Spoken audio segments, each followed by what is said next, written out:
Hello, everybody. Welcome back once again, live and on the air. Our sponsor tonight is John Jones. John Jones Real Estate. Nobody sells homes like John. Bring to you live and on the air the head coach of the Christian Brothers Purple Wave. He's sitting in 1-1. Had a tough loss against Brentwood Academy this past Friday night, 23-12. We bring live and on the air the Purple Wave head coach Thomas McDaniel. How you doing tonight, Coach? Stork, I have seen better days, brother. So I hope you're ready for a therapy session tonight, big guy. Well, I am ready. You talk to me. Just take it away. I'll let you. I'm sitting back. Take it away. Yeah. So oh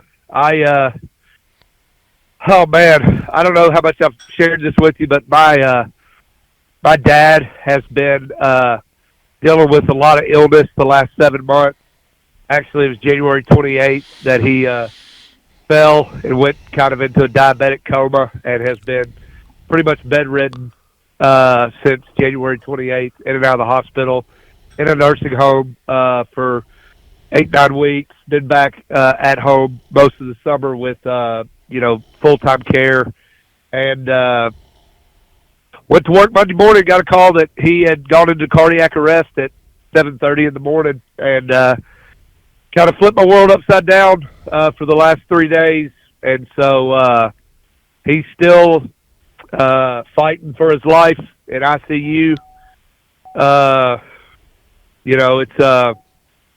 It's an emotional roller coaster that we've been through the last 7 months, and it's puts a lot of things in perspective. I've been able to keep a lot of clarity, even with the football stuff, of being able to keep a balance of my work and family and dealing with my dad and knowing what I need to do and prioritizing, et cetera, and knowing what he'd want me to do. But last couple of days have really been an emotional suck, and yeah, man. So I'm leaving the office right now. Just had a great dinner with our coaches after practice, and on my way back to the hospital to spend a little time with my dad, and hopefully whatever's God's will be. But it's not fun stuff, brother.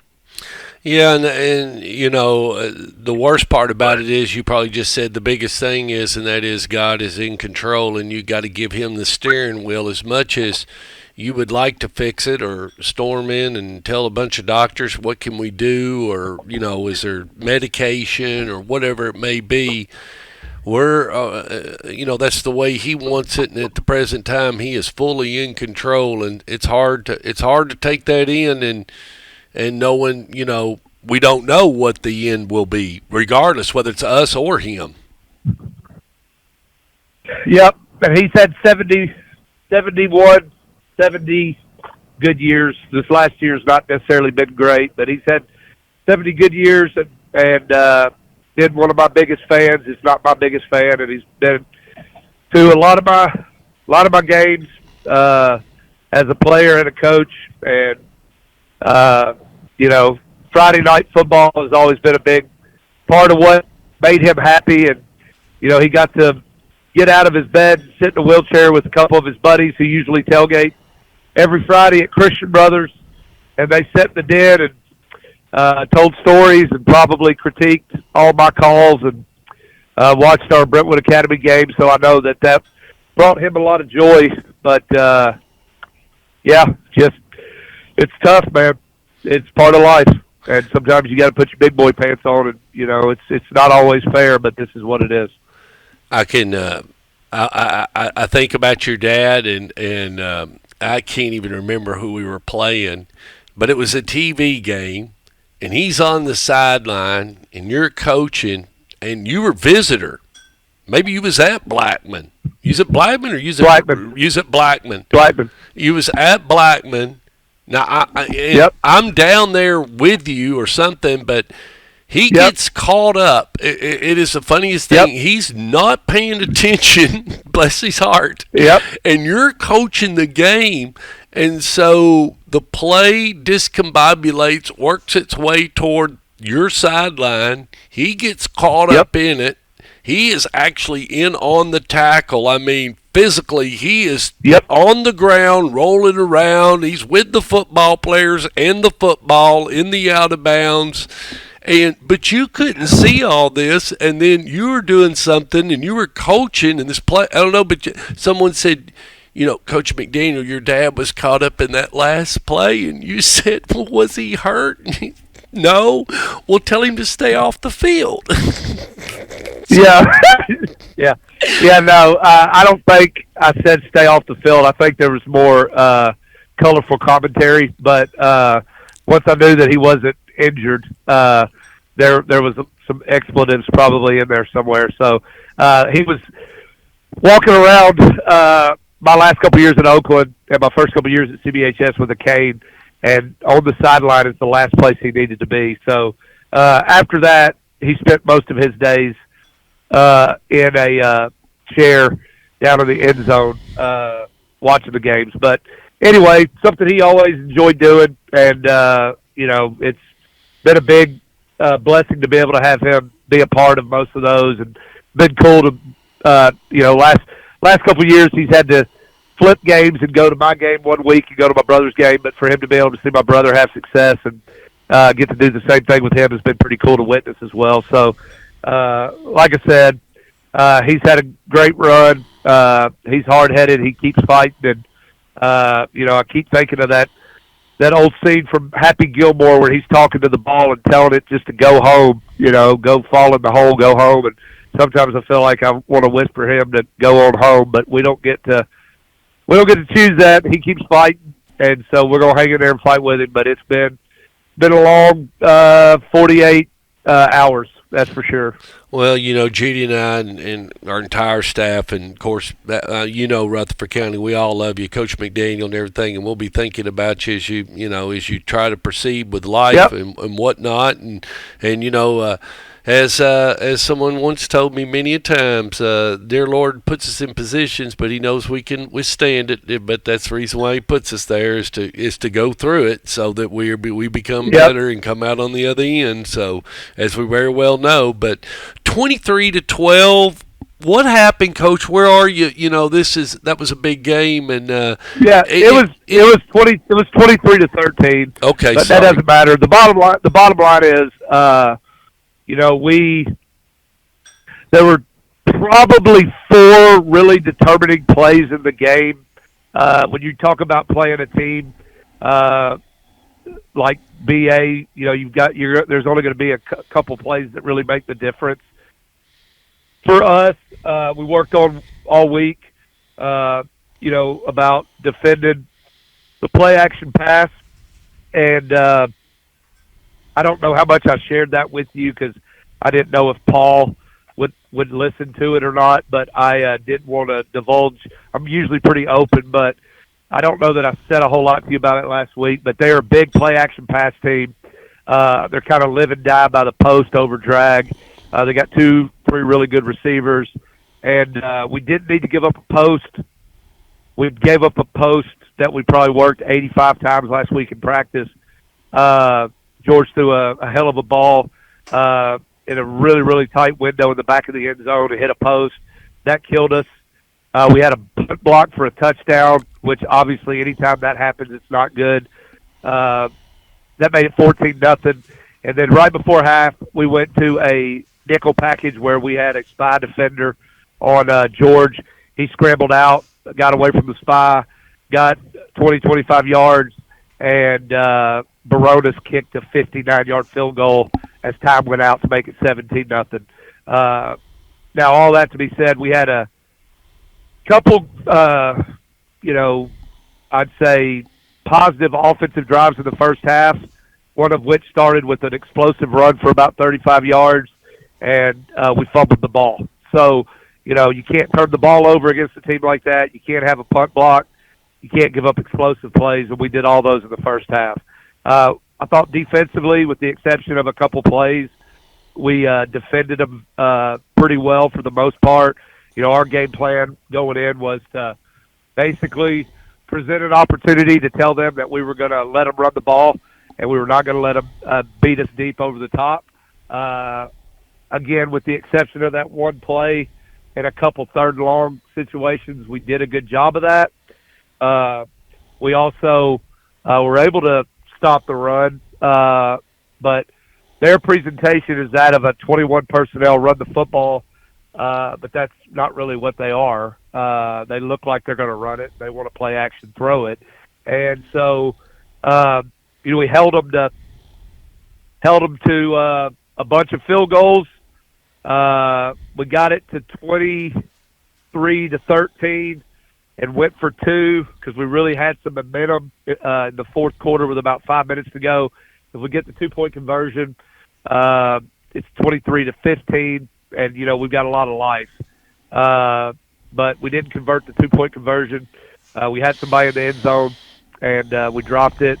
Wasn't a great pass, but we dropped it, and had to onside kick it in that situation, and they ate up the clock.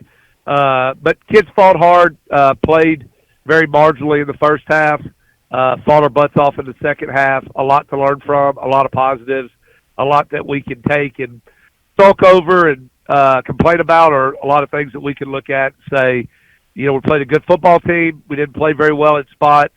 What do we got to do to get better and to play better? And I think that's what we've done. I feel like that's what the boys took away from it. And,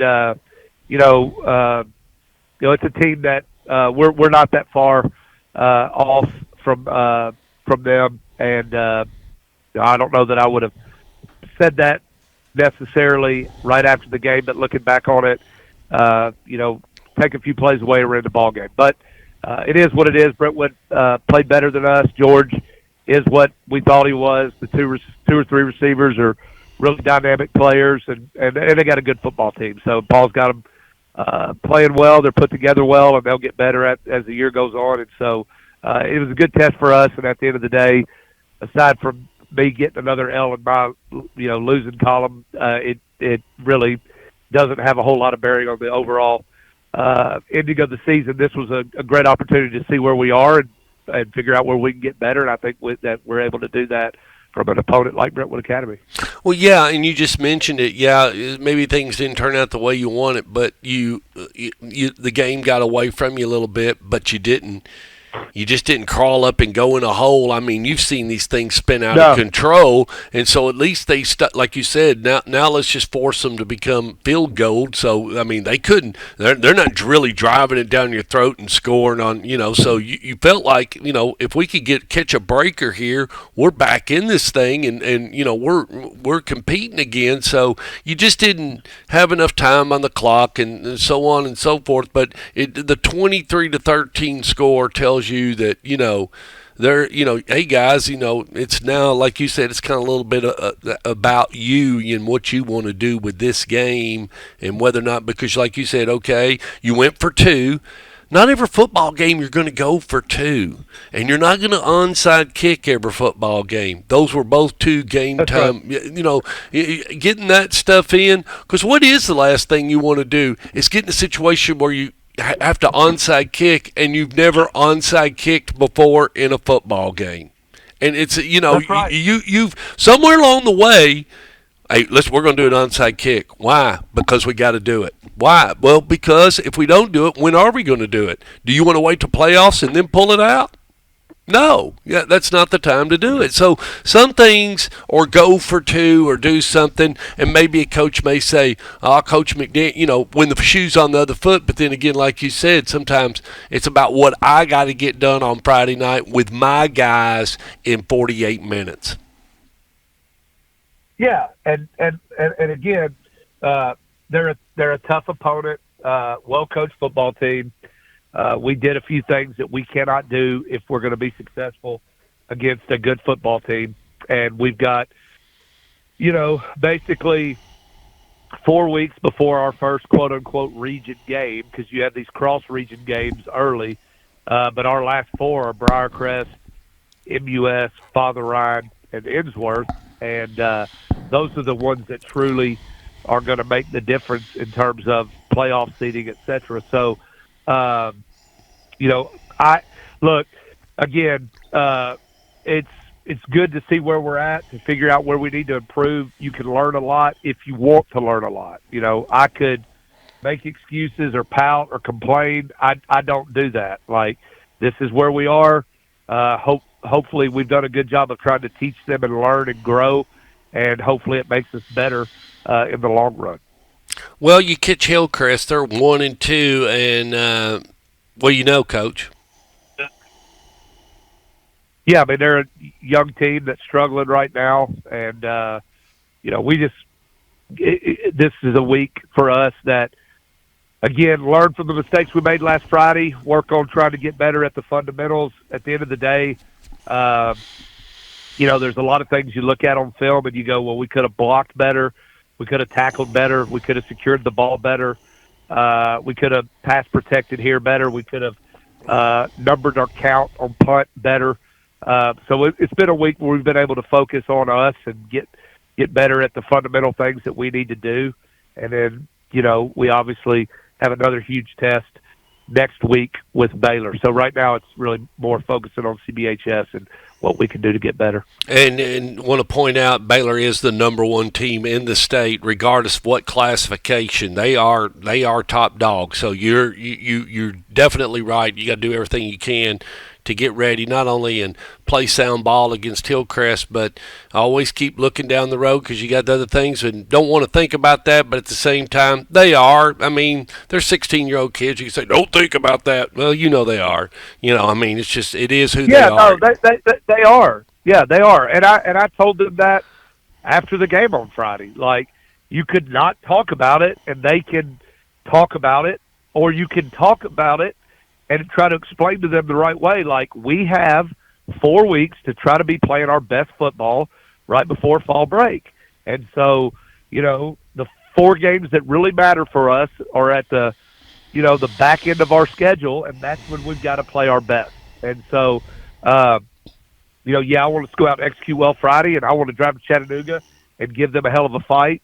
But we got to be playing our best football in a month when we play Briarcrest. So a lot can happen in 4 weeks, and it's up to us to determine that we take advantage of every day and keep getting better. Coach, I can't thank you enough for being on Inside the Headset. We pray for your dad. We pray for your family. And good luck Friday night. And you're in the eye of this thing. And before I do let you go, what games have you coached in a hurricane? Because where were you in 2004? Was you at Riverdale? I was at Riverdale. Okay, so you was there when Ivan. You did you coach? Yep. Did y'all play on Friday night? Y'all didn't play in the rain. We played on Thursday. No, we moved it to a Thursday. I'm pretty sure. Okay, so you was in that rainstorm. Yeah. Well, you've been. Yeah, we've never. Yeah, I mean, like, we've been through all that. Tarping the field. Like, we tarped the field one time at Riverdale years ago. Move it to Thursday, it rains, and then it doesn't rain on Friday. Like, you can't never predict this stuff. But obviously everybody just wants to give themselves the best chance to be successful. But most of the time it's unpredictable. And, we'll get a little wet. It is what it is. You can't forecast the future. Well, I was telling somebody, I said those press box seats become premium, and coaches, the first thing you want to do is secure up and shore up your video, because you want your video, so you don't care if somebody says, well, I need to stay dry, put on a raincoat. I don't care, get out there in it. My video guy's got to stay dry. So, a lot of people don't understand. You still got some logistics you got to get done in order to prepare for next week, and those pieces and parts, and they all got to come into play, because you don't want to fool around asking the opponent for video and all that, and you don't know what quality you're going to get. You know what I'm saying? It's just, it becomes a cluster. Oh, yeah. And we've been there. Thank goodness when that's how we met, but thanks goodness when I handed you my video, who was filming was Judy the Beauty, so you did get a good picture of that game when we first met. No doubt, man. Look, I appreciate your friendship and all you do for high school football, and we'll talk to you again next week, brother. God bless, Coach McDaniel. We'll be thinking about you and try to stay dry. Thanks, man. See you, bye.